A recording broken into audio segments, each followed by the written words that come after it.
Hey all, today I'm going to be telling you about the top 7 stocks to buy in August 2020 for high growth.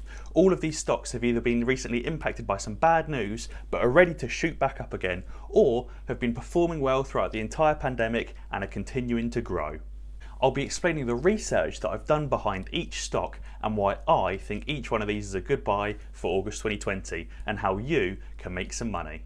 If you've been following the stock market through the month of July, you would have seen that it's been crazy volatile, especially in the realm of tech stocks. There have been a whole load of stocks like Apple, Amazon, PayPal and Tesla that have absolutely rocketed off and set new highs before pulling back a bit in the second half of the month.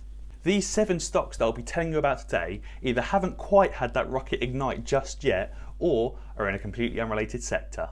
But before we get started, be sure to drop a like down below and subscribe to the channel if you haven't already. Now let's get into the video. My first stock pick this month is Boohoo, stock symbol BOO. If you haven't already heard of Boohoo, they're an online fashion brand and they're in a bunch of different companies like Pretty Little Thing, Nasty Gal, Warehouse, Coast and a few others. Boohoo have recently suffered some massive criticism as a result of poor conditions at a UK factory and also because of poor pay. Some workers have been reported being only paid £3.50 an hour, which is well below the UK minimum wage of over £8. Now I'm sure there are some small businesses out there that might pay their employees below the national minimum wage, but you wouldn't really expect it from a giant company like Boohoo. Heck, even Sports Direct pay minimum wage. Now the interesting fact about all of this is that Boohoo doesn't even own this factory. It's owned by a supplier called Jaswall Fashion, and that's kind of like how Haribo supply their sweets to Tesco. You wouldn't exactly complain to Tesco if your Haribo didn't taste nice, but yet Boohoo are still getting all of the blame for the bad working conditions and the poor pay. Now obviously this never really should have happened in the first place, because Boohoo should have cut ties with the supplier, or even never accepted them on to be a supplier in the first place, especially if they're not following minimum wage rules and minimum wage laws. But this news doesn't really impact Boohoo too much as a company. They're not exactly going to have their sales license taken away, and they're not exactly going through a massive fraud with a massive hole in the accounts. They'll obviously just find a new supplier and make sure that this doesn't happen again. But as the news broke, the stock dropped a massive 42% from around £400 per share down to about £225 per share, and it's only recovered back up to about £250 per share. So I think as soon as this news wears off and Boohoo cut ties with their supplier and review all other suppliers to make sure everyone is following the minimum wage rules and modern slavery rules, that the stock will once again go back up to being around £400 per share. The second stock on my list is Google or Alphabet, stock symbol GOOGL. Now if you don't know who Google are, I'd probably wonder how you've made it this far through life without knowing who Google are. They're obviously a technology company that specialises in internet related services. They own a whole bunch of different companies and different applications like Google Search, YouTube, Android, Google Maps, Google Docs, everything. The list just goes on and on.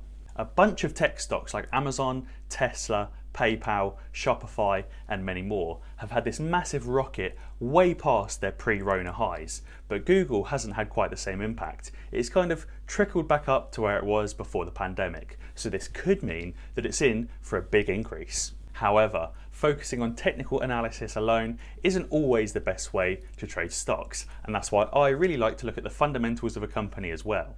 Analysts have estimated that Google has been performing really well during the pandemic, and they reckon that revenues from YouTube and cloud computing have increased by between 30 and 50% on this time last year.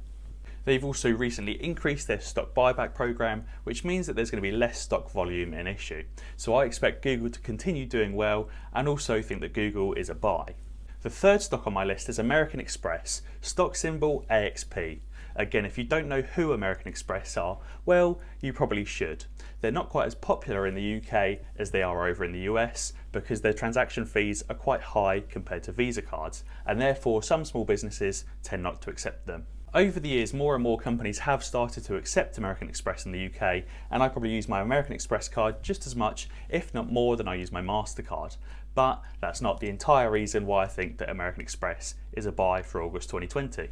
I've spoken about American Express before on this channel and I still think it's a buy. It recently hit lows of around $70 per share and rose back up to around $115 per share before pulling back again. But I do see it going back up to pre-Rona highs of around $135, if not higher. The American Express stock was really heavily impacted as a result of the pandemic, but it's really interesting to see that some of the other similar payment processing companies like PayPal and Square have really taken off. But American Express and other card companies like Visa and MasterCard for that matter haven't had quite the same impact. Interestingly, especially in the UK, most shops are only accepting card payments at the moment because it's a lot more sanitary than accepting cash.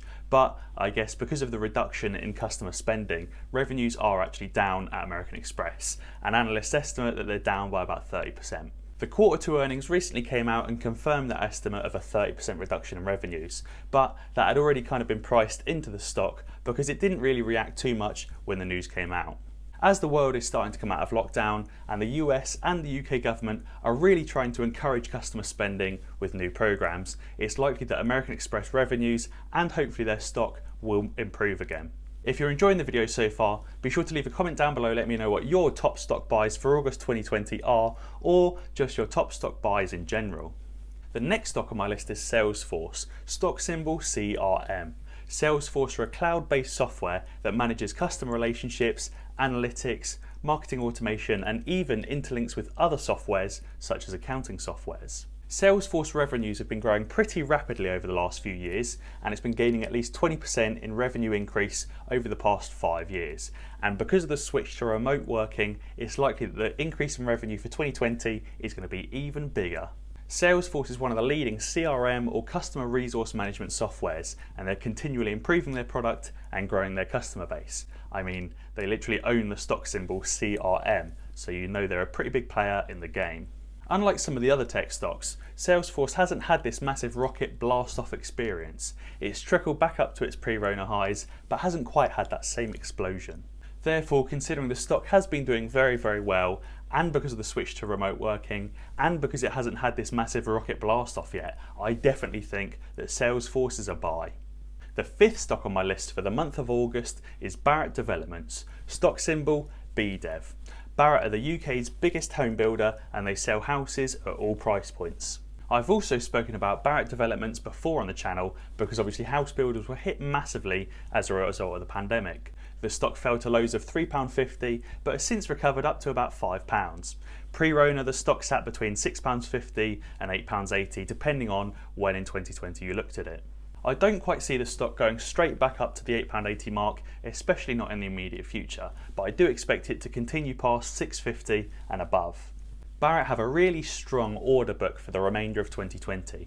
Customers have ordered 14,000 homes, which is way higher than 11,000 homes that it had on order last year, so obviously a really good improvement there.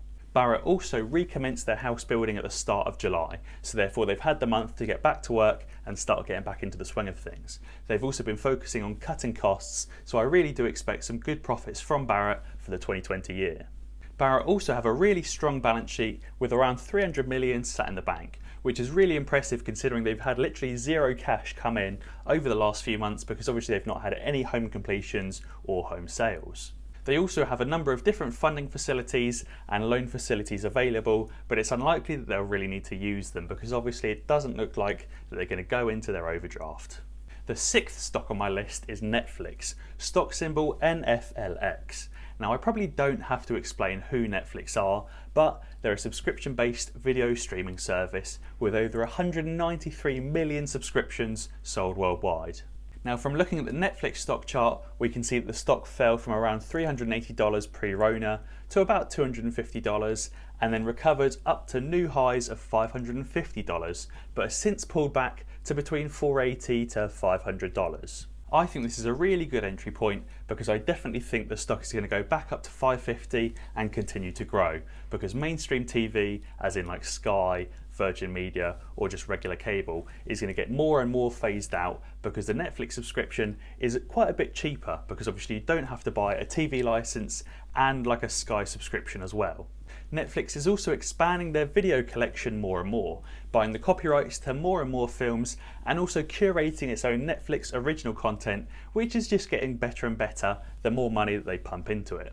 Obviously, the pandemic has had a massive impact as so many people have had to stay at home. First quarter sales were up 23% on last year, which is obviously really good. And even though around half of American households actually have a Netflix subscription, only 7% of worldwide households have a Netflix subscription. So obviously there's massive room for growth. Obviously not every household around the world is going to have a TV, but Statistica suggests that there are 1.7 billion TVs in households worldwide, and if Netflix have only sold 193 million subscriptions so far, they have a massive room to continue growing, and for this reason I think Netflix is also a definite buy. If you've made it this far into the video, then be sure to subscribe to the channel, ding the notification bell, and check out some of my other videos if you haven't already. Now the last company on my list is Cisco, stock symbol CSCO. Now Cisco are a massive multinational technology corporation that sell a variety of different networking hardware, communication equipment and a whole bunch of different software, products and services. As a result of the pandemic, Cisco have halted their stock buyback program, and I imagine a lot of the hardware related sales will have fallen. Analysts estimate that revenues will fall by about 10%. However, as 5G networking becomes more and more popular and advanced, it's likely that Cisco will have a huge wave of sales like it did when 4G was announced and 3G before that. Cisco has also been making a whole bunch of different acquisitions so that it can diversify into cloud computing and cybersecurity as well, so that it doesn't obviously get left behind like some of the much older tech companies. This stock also hasn't even fully recovered from its pre-Rona highs, and therefore it suggests that there's still got some more left in the tank and room to improve. And that was my 7 stock buys for the month of August. As always guys, if you enjoyed the video, then be sure to check out some of my others. Alternatively, subscribe to the channel and ding the notification bell, because that way you'll be alerted when I upload a new video. Cheers!